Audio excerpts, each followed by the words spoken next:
Hey everyone, Caleb the Antique Book Collective, and today I'm getting to you guys with maybe a little bit of a unique economic update video. So guys, this one is about Atlas Shrugged.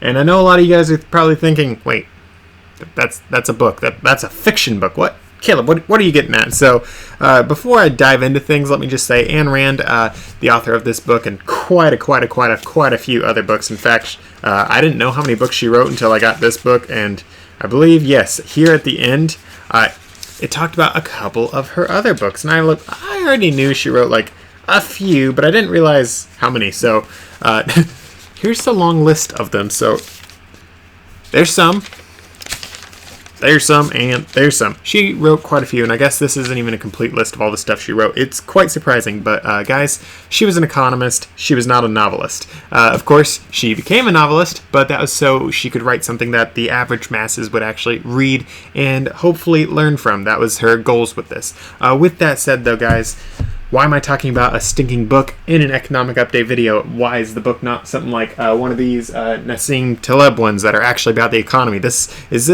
What? But Caleb, it's 2024. That book's way old, and those ones over there are old. And I have a few. I'm thinking I might make that like a little econ shelf of economy books just to have in my background in my videos, maybe. And I know that's not really the background. I can rotate those over there.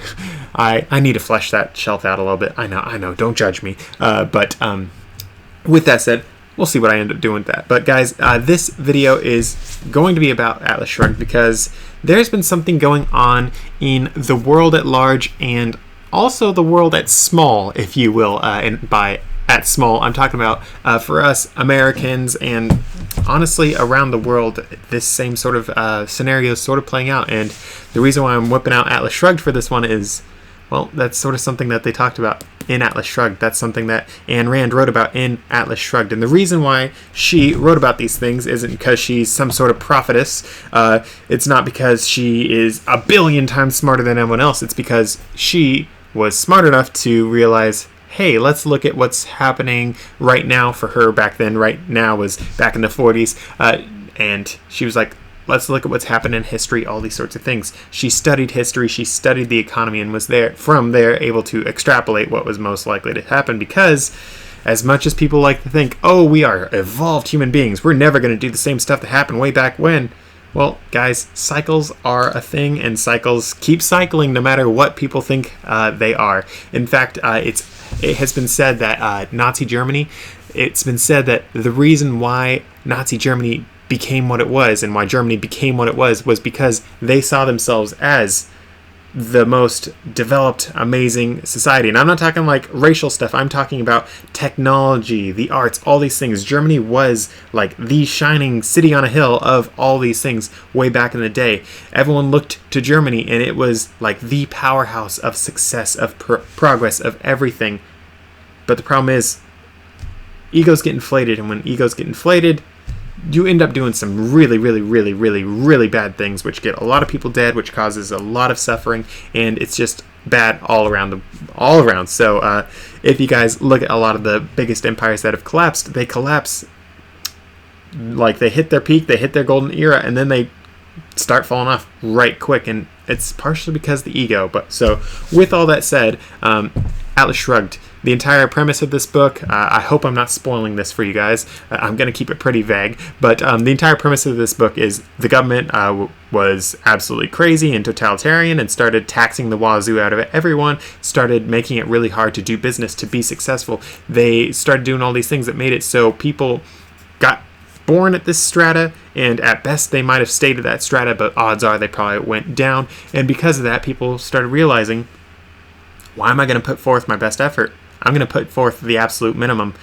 Society, forget you, society. You're doing nothing for me. I'm going to do nothing more than I have to for you. So you would have one instance is there was like this really smart guy that the main character in this had working for her, and she was like, yeah, this guy can do everything. He's the smartest guy I have. He's like one of the few people that's still useful, because by that time all the smart people had already started leaving, and she was like, I need this guy. And he left on her. He quit. He was like, no, it's not worth my effort anymore. And he ended up working, I think, like on a caboose or something like that, on a train, doing basically diddly squat with his life, because he knew society was not going to pay him back for the effort he put forth. And there are a lot of people that get butthurt about Atlas Shrugged. There are a lot of people that complain about it, but end of the day, I don't care what you think about, oh, her politics aren't great. Guys, this book was inspired by history, and I highly, highly, highly recommend you guys read this book. As you can see, it's a little thick. It's a long read. I would recommend reading the book, not watching the movies,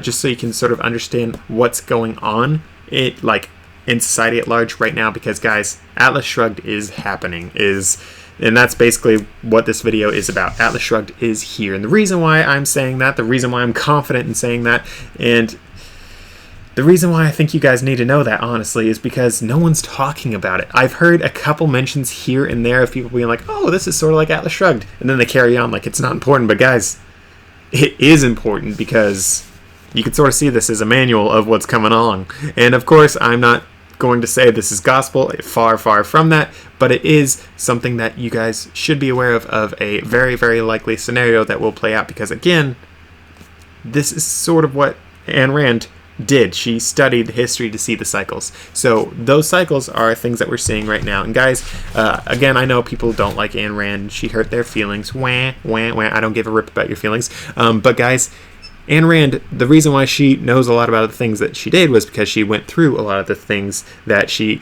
wrote about. She was, I believe, in Poland when the communists came in and started taking over. That was during the USSR's era, and es no bueno. So guys, keep that in mind when you're doing that. When the Soviets started taking over, a lot of that same sort of cycle is happening today. Of course, we're not necessarily seeing brown shirts in the streets fighting people like you did in Weimar, Germany before a certain crazy mustache guy rose up and took over. But there's a lot of strife going on, which again you see in these sorts of cycles. And I could go on and on about all the different cycles that we have in society at large. And I could go on and on about why these cycles should be listened to and why the people that say don't listen to them are not going to be correct. But I'm not getting into that for this video. So what am I getting into? I mentioned the book. I mentioned a few other things. So what am I talking about? What am I seeing that's saying, oh wait, Atlas Shrugged's here. We're all crazy. I got my little conspiracy theory board behind me, you know? Well, guys, so there is this dynamic, let's call it, in China right now, and it's called the lie down policy, or something along those lines. And of course, it's not actually government policy, but it's sort of a policy that people are adapting in their own lives. And I don't think they call it a policy, but I am in this video right now. But guys, the whole lie down thing is these kids, they went to college and did all the right things, all the things that society told them, and they just blindly followed along, which, cough, cough, we're seeing here in America right now. All these kids were told, go to college, it'll be great, you'll get a job, and then they went and got a stupid degree, or they got 100,000 kids getting in the same degree, and oh, there's not a market for that. Guys, do your research before you do anything in business. I mean, I talk about the antique book business. I show my numbers, and all that is just to help you guys do your research. Of course, you have to do your own due diligence on top of that for anything you do in life. Don't listen to anyone at face value. Don't take anything at face value, because A, the person's an idiot, B, they're trying to lie to you, or C, I don't know. But with that said, the whole lie down policy, is legitimately, these kids are laying down. They're like, we're done trying to stand up and make a life for ourselves. We're laying down. We're going to let things play out, because there is nothing we can do. Society has failed us. And there are millions upon millions upon millions of people in China who they're A, doing the bare minimum, or B, doing literally nothing. And it's just because society has failed them. And it's interesting because as this whole that whole generation of kids is laying down and letting stuff happen, you want to know something interesting? That same generation is buying gold and silver in insane quantities that honestly sort of surprises me every single time I see some of these figures. It's like, oh wow, not only is China at large buying a boatload of gold and silver because they are actually awake enough to see what the global economy is doing, it's the kids of that society, particularly the kids that are of the lie down generation, that are doing a whole lot of that. They are going to every single store they can, and they're picking up all the gold and silver they can. A lot of them, they are actually purchasing I believe it's called gold beans, and it's little golden beans, and that's sort of like their main thing from what I've gathered that they are purchasing. But a lot of them are actually going out and like purchasing stuff like gold jewelry and whatever they can get their hands on that is gold. Of course, silver is a part of it, but right now gold is the go-to. And guys, this is a quick aside to this whole conversation, but back in the 1970s, during the crazy inflation we had back then and into the 80s, we actually saw gold and silver's prices running up in a big way. And guys, gold was the first thing everyone bought back then. In fact, gold is the first thing people buy in a lot of these similar cycles, and that's because gold, everyone views it as the inflation hedge. It is what you purchase. If you are scared of inflation, you are going to purchase gold. Everyone does that every single time because it is seen as like the granddaddy of money. Because let's face it, gold is money. Everything else is credit. JP Morgan said that. And guys, JP Morgan might have known a thing or two about money, seeing as how to this day the bank he started is sort of still in business. I mean, it's sort of a big bank. Yeah, it's a big bank made by a guy with a big brain who really studied a ton and was a sharp guy. Also a really good guy. Like, I know a lot of people are like, oh, the robber barons, and they didn't really rob people, folks. You can't get rich back then in the ways they did if it wasn't for providing at least some value to people. Robbers, they don't provide any value. They knock on your door and say, give us your money. So, totally different things. But with that said, oh, and I know you guys are going to hate me for that too, but I don't give a rip also. I don't care about your feelings, remember. But with that said, a lot of people, they buy the gold right from the get-go, and then gold prices start going up so fast that people look at a piece of gold, and they're like, I can't afford a piece of gold. And they look at the coin shop dealer or the jewelry shop owner, and they're like, I can't afford this gold. Is there something else for me? Guys, that's where silver comes into play.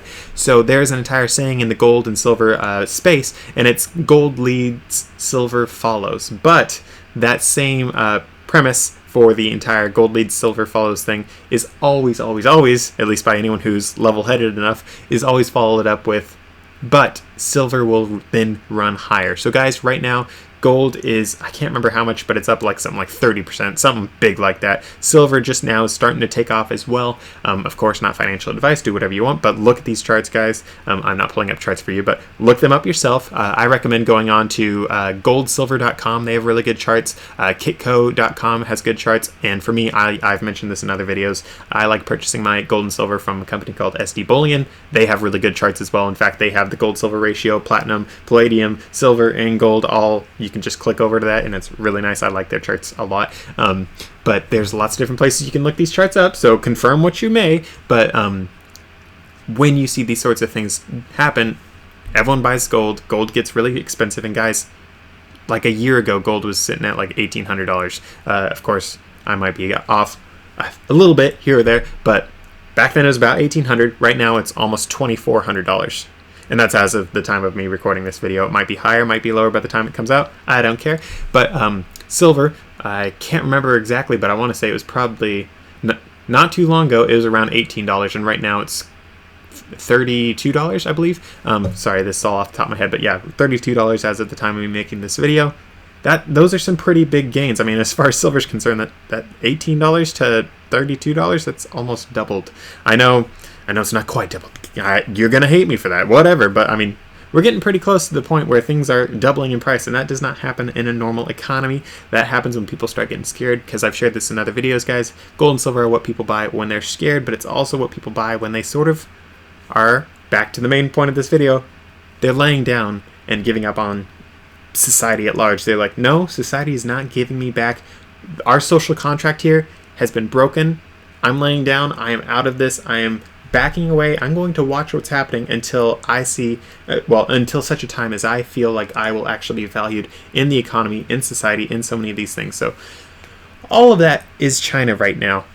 Asia at large, so Korea, Japan, all these other places, people are buying up a lot of gold and silver as well. Again, gold jewelry seems to be a lot of big driving force of that. If you guys are going to be buying any gold jewelry, I highly recommend you guys have a calculator with you. So have your calculator, and let's see, where's my cell phone? And have your cell phone.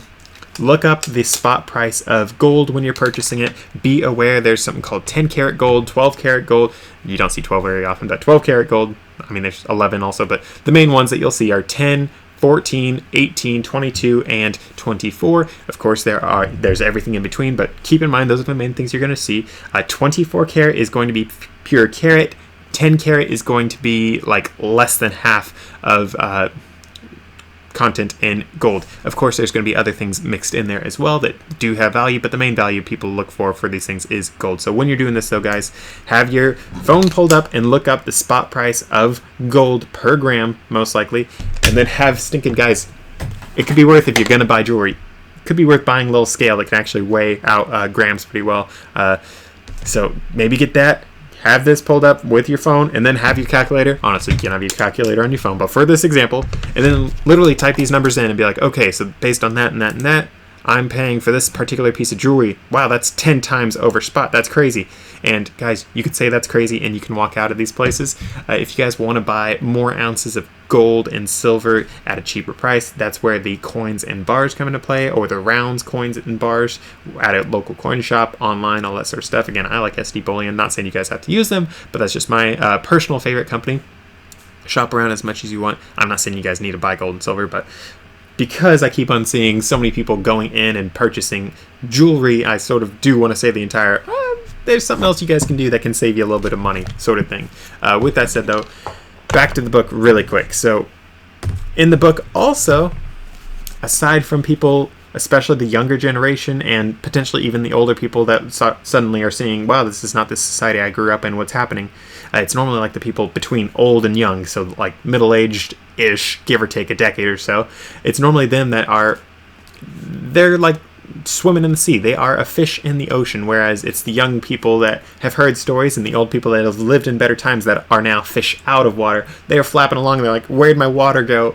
Oh, it's over there. It's way over there, and it's dirty now. I don't want to swim in that water. So people are opting out. There are so many people that I hear about in like the internet world and even in society where people are like, yeah, I'm done. I'm leaving. So for me, guys, I've mentioned in other videos, I live in the Portland metro area, and I have so many family and friends that they haven't just like been like, oh, Oregon's gotten a little bad. It's not what it used to be, and this was especially during lockdowns, when the gloves were off and the government was just being as terrible as possible. A lot of these people, guys, they were like, wow, it's not just like Gresham isn't great anymore in the surrounding area, so like Canby and all the other places that my family's lived, or have family and friends in, it's not like these rural areas around Portland and Gresham and even Portland proper. It's not like these places aren't as good as usual. It's like the state's gotten worse. The state's become a little totalitarian and evil, and all these rules are actually worse than so much of the rest of the country. So we're going to not just leave our home city, we're going to not just leave the home area, we're going to leave our home state. And a lot of these people, they went out to the freedom states, if you will, things like Montana and Idaho are where a lot of my family and friends have moved to. Arizona's up there too, but that's not necessarily too safe of a bet if you're going to go down that route. But that's sort of something you saw happening in Atlas Shrugged as well. People started self-sorting, is what you call this current process that we see happening in America. And when you have the self-sorting happening, there are a lot of other issues that can arise from that. Not getting into that in this video because that's more geopolitics and societal stuff, not necessarily economics, even though it all does mix together. But I'm seeing that happen a whole lot more. But back to what I was saying about the book.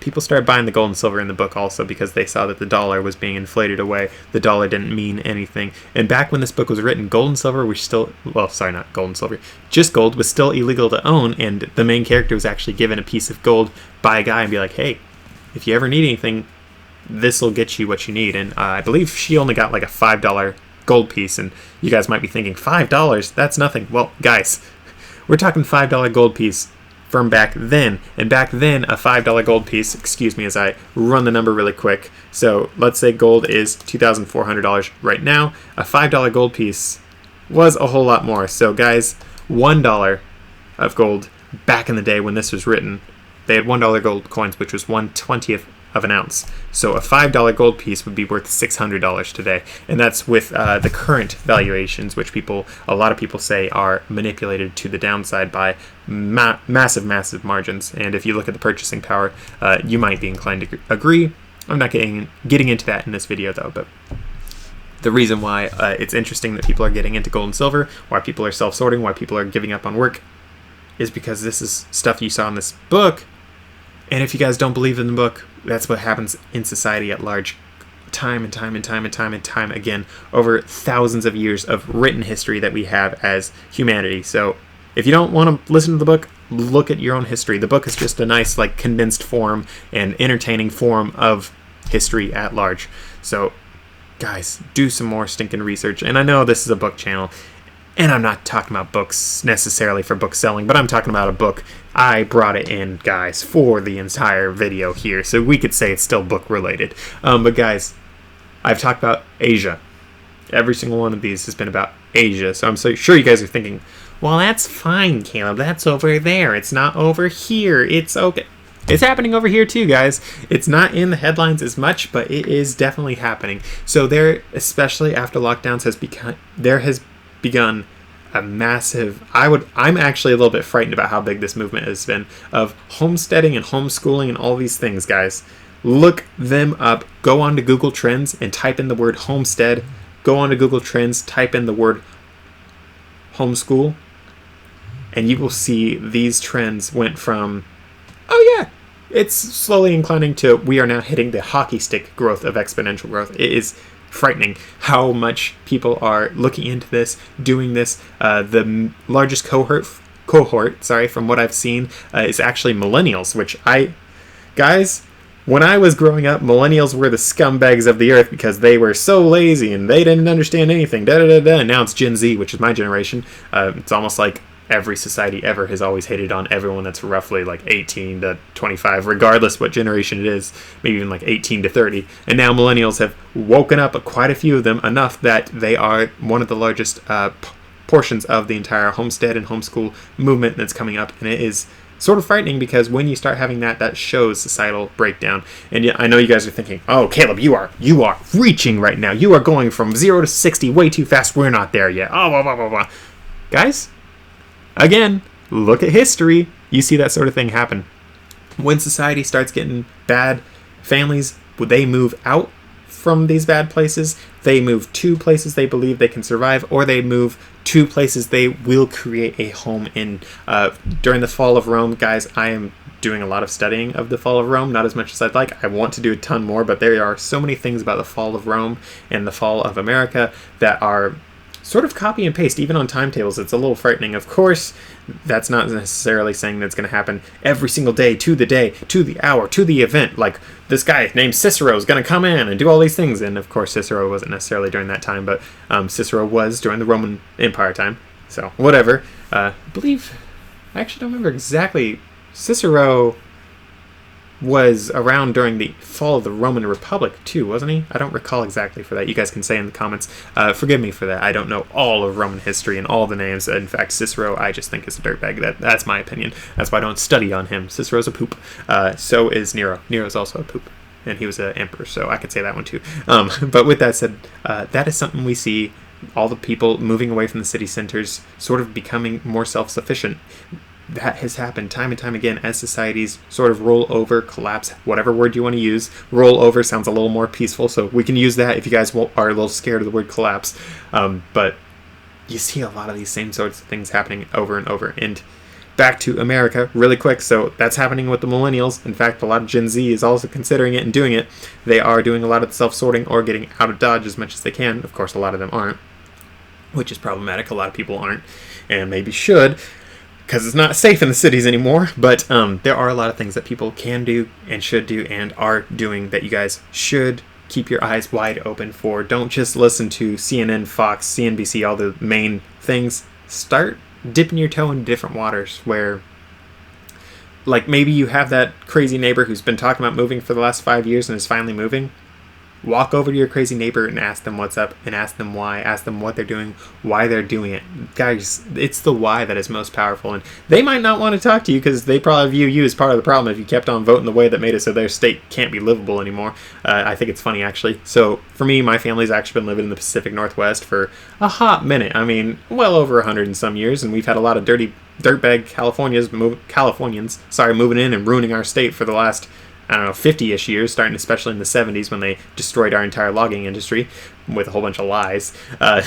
Gotta love it. So it's funny because for me, I was actually chatting with family. I have chatted with other families in the area who have lived here for at least 100 and some years, that like entire streets or cities are sometimes named after. It's like you chat with these people and like, yeah, it used to be great. No, not anymore. We're looking at actually moving out. And guys, when you have regions named after your family because your family's been here so long and you're looking at moving, that's a little alarming. And why do I mention that now as well? And I know this, guys, I know this is going to sound like it's rambling, but I'm trying to weave everything together. But why is it interesting that people are moving? Remember what I mentioned about self-sorting? Remember how I said fall of Rome, fall of all these other empires?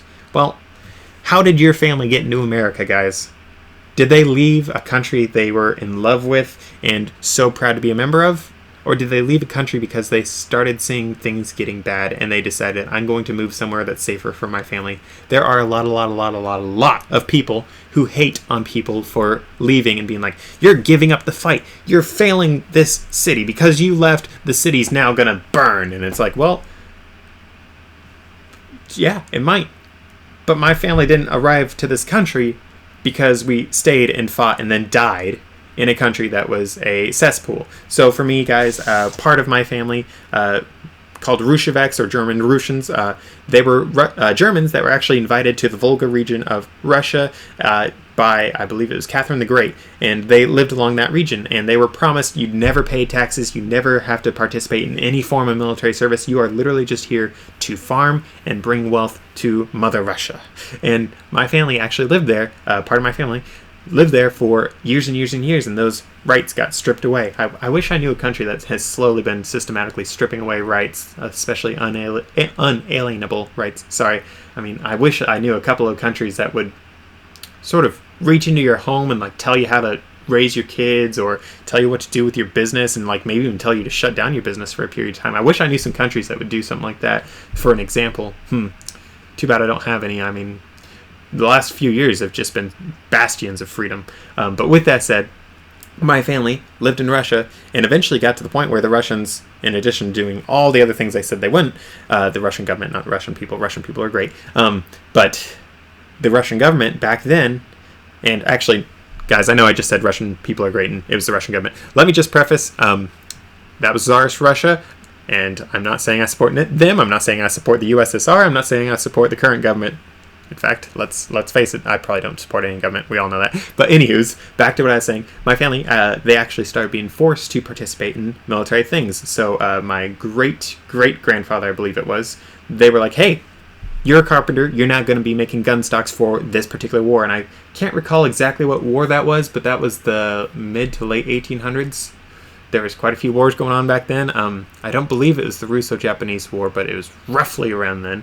Because the Russo-Japanese War was right at the end of the 1800s, if I recall correctly. And guys, there is a lot of stuff about the Russo-Japanese War that you should maybe look into. So, quick preface, Russo-Japanese War, they basically Pearl Harbored a town in where all the Russian ships were back then, and that's how they won that war. That's one of the reasons why they Pearl Harbored our Pearl Harbor, was because they basically had already done a trial run and seen that it works. So if you see any major attacks happening over the past decade or so, just know that might be used again. It's likely to be used again. So just a little preface there. But my great-great-grandfather, I believe it was, they were like, you're going to start making gun stocks. And he actually fled the country after that because he was like, this is not the Russia we were promised. This is not the Russia I remember. I'm gone. So he moved to America. And it was sort of funny. I guess he moved back and forward a couple of times after that. And it was very risky because he basically went AWOL and was technically doing very illegal actions by doing that, by leaving the country. And the thing is, eventually he went and actually settled in America, and he did it in, can't remember exactly where he first moved, but he ended up in eastern Washington, Walla Walla, Washington's where a lot of my family ended up settling. And you see that sort of thing happen, guys, where people see their countries failing and they will leave that country, go somewhere that is perceived to be safer. And lo and behold, my family left Russia, and, well, Russian Civil War happened. They probably would not have made it, partially because the communists would have killed all the farmers, and they were there as farmers. So, and they didn't kill all the farmers, but just most of them. So, yeah, my family would be dead there. Additionally, my family left Germany. That was before crazy guy went in, and before a lot of other things, so they'd probably be dead as well. So people don't leave places for absolutely no reason. They leave places. They leave their home after careful consideration. So again, be sure to ask your neighbor, why are you leaving? So all that in mind, that's another thing that was mentioned in the book quite a few times. The main character, she'd actually go to these people when she was actually given a heads up on why they're leaving. She would race over as fast as she could, and she'd be like, why are you leaving? What happened? What about this? What about this? Why are you leaving me to fight this whole fight alone? I wish that was sort of like something that I just mentioned with you're leaving this city and you're going to let it burn, huh? The main character in this book, guys, she felt like the whole world was burning, and everyone who left, all of her friends that left, were letting her burn with it. But in reality, them leaving, some of them actually left her invitations, but a lot of them, by their leaving, it was basically like an open invitation of, you can join us, just don't keep being crazy like the government was in this book. Cough, cough, don't bring your crazy politics that ruined your state to your new state. You're a refugee from that state. Don't bring the warlord to your new home, is basically what we're saying here. So with all that said and done, there are quite a few other things I'd love to say, but again, have I mentioned anything about America besides just millennials and Gen Z and the older people and all these things? Well, guys, one more thing. I cannot recall the exact statistic, but the amount of unemployed men about my age, give or take, let's say 18 all the way to maybe the low 30s. I can't recall the exact statistic, but that whole age bracket. There are, I believe the last number I heard was there's over 5 million men of that age bracket who are fully capable of work and are not working. And it's because, as much as no one's talked about it, these men are taking part in that whole lie down movement. They might not know the word. In fact, I would almost guarantee they do not know that word. But they are taking part in that movement because society has failed them. They know that they will never be able to build the American dream that they were promised, because society is not what it used to be. The taxes are too high. The freedoms are too low. The money is not honest anymore. Guys, your dollar has a half-life nowadays. I know that people don't talk about half-lives very often, but guys, half-life, they talk about it with radioactive substances. So it's like, let's say you have 2 pounds of uranium. In like 1,000 years, you only have 1 pound, because the rest of it will disappear because of radioactive decay, and it doesn't actually disappear, but it's not uranium anymore. Your dollar, on the other hand, you have $2. In X many years, you have $1. And that other dollar didn't become something else. No, that did disappear. That value is gone. Your dollar does not buy what it used to. It will not buy what it used to. Guys, I've mentioned this elsewhere. I believe I've mentioned it in some videos. When I was born to today, 25 years difference, gold has gone up in value 10 times, which, just for easy math, that means the dollar has lost 10 times of its purchasing value. When I started saving money as a kid, I didn't do my research ahead of time because I was a kid, but I saved my money in dollars. My money, guys, back that I saved back then till now, I had a down payment for a house because I was a very, very hard worker, for one, and I was also, you guys know how crackheads will always find always find a way to get money so they can buy their crack?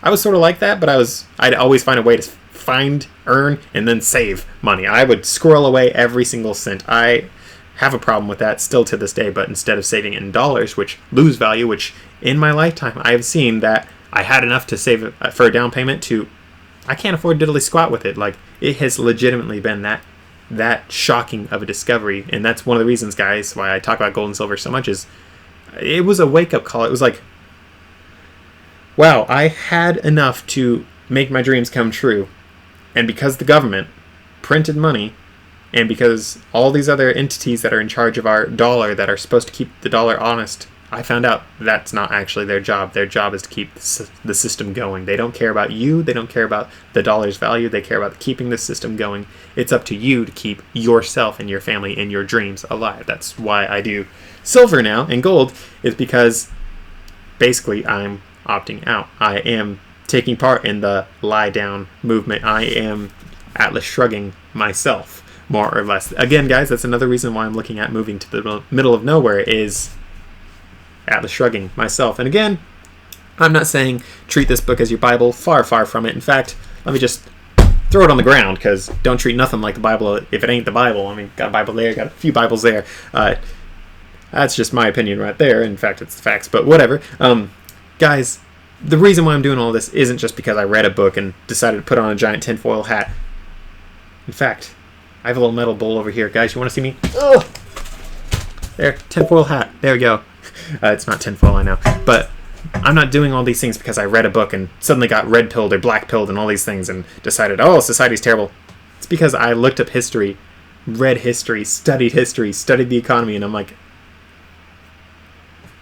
the world that I was promised and the dreams I was promised I could achieve if I went down the specific sets that I was the specific path that I was promised would work out, if I just followed it just right, if I went to college, if I got a doctorate, I would, beyond the shadow of a doubt, have this, and this.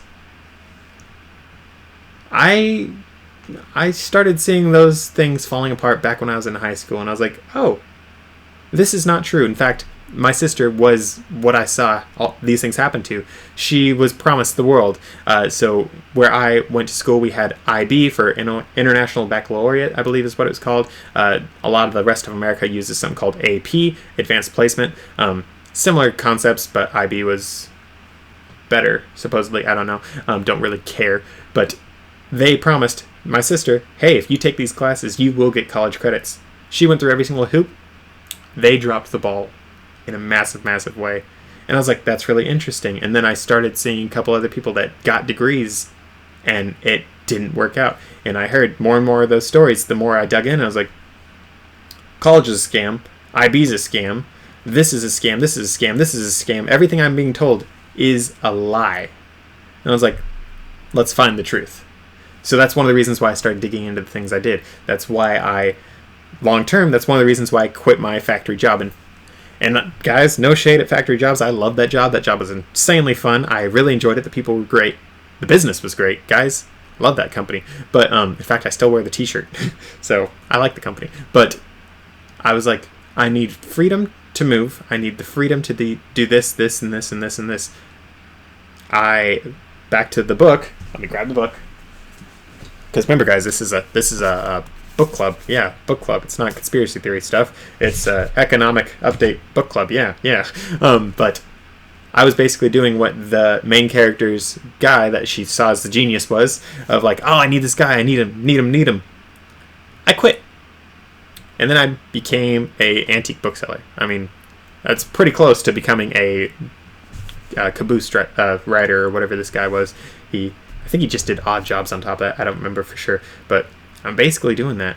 And a lot of kids my age are doing that. And a lot of millennials are doing that, where it's like, this bougie office job that I was promised would make my life fulfilled is not what it should be. I'm not making the money I should be making. I'm not doing this and this and this. Something's wrong. People are waking up to that. And when people wake up to these things, violence does ensue as well. That's another reason why I'm looking at moving in the middle of nowhere, is for the sake of avoiding violence. Because my family, we're alive because we saw some fishy things happening and decided, this country's fishy now. I'm getting out of Dodge. Your family is probably in America because some fishy things happened in your family's home countries, and you guys were like, this is fishy. Let's get moving on because something's wrong. And there's absolutely nothing wrong with getting out of Dodge and preserving your own life. Guys, little Bible story right now. So let me grab a Bible just to make it more kosher to talk a Bible story. It's upside down. Guys, there's a Bible story with Job's nephew Lot in Sodom and Gomorrah. They were warned, get out of Dodge, fires are coming. And they got out of Dodge. His wife ended up looking back and turned to salt. So I feel like there's some sort of lesson there for this instance. But there is writing on the wall, which, guys, that's another thing from Bible story, is writing on the wall. So, Bible stories left, right, and center. But guys, there are so many things that are sort of screaming, things are not what they should be. Society's gotten to a particular tipping point where it's not panning out the way that it should be panning out. Things are breaking. I know that we are told time and time again by the propaganda, I mean by the mainstream media, not propaganda. I would never accuse them of being that. Cough, cough, yes I would. But with that said, guys, there are a lot of things that if you guys just start digging a little bit deeper, you will see a lot of things are not what they should be. So with that said, I really hope this video was helpful. I understand it's not going to be everyone's cup of tea. I understand I'm going to get a lot of angry comments in this video.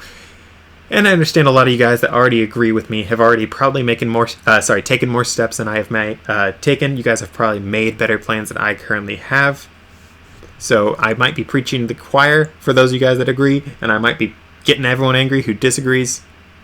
But I just felt like I really needed to take this stance, say what I was going to say, because I've been seeing some very interesting news stories, not from mainstream media, but from my alternate sources.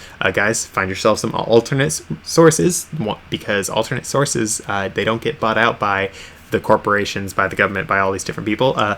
They are the individual reporting what the individual is seeing. They are the on the ground experience, the on the ground eyes, if you will, reporting a lot of these things. So find your sources for things. I've shared the ones that I personally like for a lot of things that I follow. You guys can click the channel thing down below and see my recommended economic and gold and silver channels, because a lot of those places talk about gold and silver because those things are sort of important. But with all that said and done though, guys, Atlas Shrugged is here. It's not good. It's not going to get any better unless things start getting forced to be better. It is not something that just happens by the laws of thermodynamics. So now we're bringing back science into this one, guys, not just social science. Now we're talking about hard science. Thermodynamics, basically, second law boils down to everything tends towards disorder. Society is the exact same thing. Everything tends towards disorder, folks. And unless there's someone going in and making order out of the disorder, it falls apart. It will always fall apart. If you guys don't believe me, make me a sandcastle on the beach, and I want you to guarantee to me that it'll be there in another 150 years. You're not going to guarantee that, because you know things tend towards disorder. Everything follows this rule. While it might not necessarily be about government, it applies to government, because every single time a little bit of disease will sneak in. So your critters will die, your sandcastle will fall down, and your government, it gets that disease as well. Everything collapses. History shows everything collapses eventually. So keep that in mind, guys. The sun never set on the British Empire. Well, now the British Empire is no more. So keep that in mind. So with that said and done though, guys, I hope this video was helpful. I hope it got you guys thinking. Feel free to rewatch this 15 times if you so please, but I would prefer if you spent that time instead learning all the history you can. Maybe pick up this book. You can get them for pretty stinking cheap. They probably have it at your local library. Give it a read. Of course, don't treat it as your rule book. Don't treat it as your Bible. Far from that. But it might open your eyes to what might be happening. And of course, don't just focus on just the storyline. I'm talking about the subplot that the entire story is about, of disease crept into the government, made society basically unlivable, and people started opting out. People started laying down and giving up, or at least opting out of the system in such a way that they were no longer giving their all because they were not being rewarded for their all. That is one of the reasons why communism and other collectivist things never work out, is in the words of George Washington, all human endeavor is based on self-interest. That's not an exact quote, but it's quite close. People are into self-interested activities. They will not go out and do something if it does not benefit them whatsoever. And I know someone's going to be like, well, I went to a food kitchen. A lot of people go to the food kitchens because it makes them feel better about themselves. They are still getting a benefit out of it, but to do things more monetarily, would I run my antique bookstore if I was not making $1? No, I would not be doing this. I wouldn't have the resources to be able to do this. Let's say everything was provided for me. I got all my food, water, shelter, and all the tinfoil hats I need. I still wouldn't do it, because in that same sort of scenario, I'd be paid the same if I was digging ditches out in the middle of nowhere, and I'd rather be digging ditches out in the middle of nowhere. That's why I'm going to the middle of nowhere to dig ditches, guys. I'd rather be doing that. I'm not here to work insanely hard and get no reward. Of course, I am getting rewarded for these things, and I will be rewarded better so for digging ditches, because I'm working for myself, doing my own homework, doing my own research. As you guys know, I do my own research, and that's something you guys should do as well. Do your own research. Figure out what will best benefit you, because there's nothing wrong with acting in your own self-interest. That is how you stay alive as a human being. If you are always selfless, you will die, because eventually you'll give away your lunch to the next person over too many times and you'll starve to death. That's just how reality sort of works. Of course, generosity is a thing. Generosity is important, but you gotta put on your own oxygen mask as the airplane crashes before you put on your neighbor's. Otherwise, you're up a creek without a paddle and then you suffocate and die. Whoop-de-doo. With that said, though, guys, long video. I apologize it was so long. I apologize I went all over the board. I hope I was able to tie it back into this often enough and tie it into history often enough that it made sense. But yeah, I am worried immensely about what's coming up. There are so many different people that I'm listening to that are... It's not just, in the words of Dave Ramsey, it's not just fear porn. Apologies for using that word. But it's not just that. It's like, no, these are not just people making up stuff to keep you scared. It's like, these are actual facts, and they are not presenting it in a way to get you scared like mainstream media might. They're just like, here's the facts, here's what you can and should do in response to these facts. Don't just get scared, guys. Put that nervousness towards something better. If you are afraid that the Huns are going to invade your country, build yourself the Great Wall of China. Of course, the Great Wall of China wasn't necessarily built for the Huns, but technically it sort of was, and it didn't really work for them long term, but pretend it did. You don't just sit there and worry and stress and get depressed about stuff because you can't change it. Find something that you can do to change things. I've mentioned Stoicism in the past. That is an entire school of thought, and one of the big things about Stoicism is the obstacle is the way. So if you are fighting through something, maybe that something can be turned around to become the method and means that you use to get out of that rut. So there are so many things that you guys can do to deal with what's going on. There are so many things that you guys should be doing, and I hope that by mentioning a book that you guys, again, should read. Seriously, read this, guys. Start looking these things up. Start doing your own research. I don't care if you don't think you're smart. You're a lot smarter than people give you credit for. Everyone I've met that thinks they're an idiot is 100 times smarter than they give themselves credit for. Without fail. Guys, you can handle putting together. Things are breaking. Where I live right now, let's say you live in downtown Detroit, it's like, it's not safe here. One of the big factors about learning, guys, is getting into something you're uncomfortable with. So get out of downtown Detroit, get uncomfortable, and go on a car ride 10 miles out of the city, 20 miles out of the city, and just spend a day there. See what life is like, and suddenly you'll realize it's a lot safer out here. I can make a life for myself out here away from the city. 10 miles out of town? That's not that far. That's a 10-minute drive. I can swing this. There are so many things, guys, that you can do, should do, all these things. And it can really impact your life. And it could honestly keep you alive if things get as bad as what some people are saying. I don't personally think it'll get as bad as some people are saying. I'm not saying we're going to go through the fall of Rome and America's going to die and we're going to have a next dark age. But I am saying that you should be prepared for at least things to not be glorious. So, again, this is like the third roundup for this video, I know. But again, I hope you guys enjoyed this. Be sure to drop comments on what you think. Feel free to make a conversation down there as well. I'll see you guys in the next video. Be sure to check them out there, subscribe, or just drop a comment and say you hate me. I don't care. And I'll see you guys in the next one.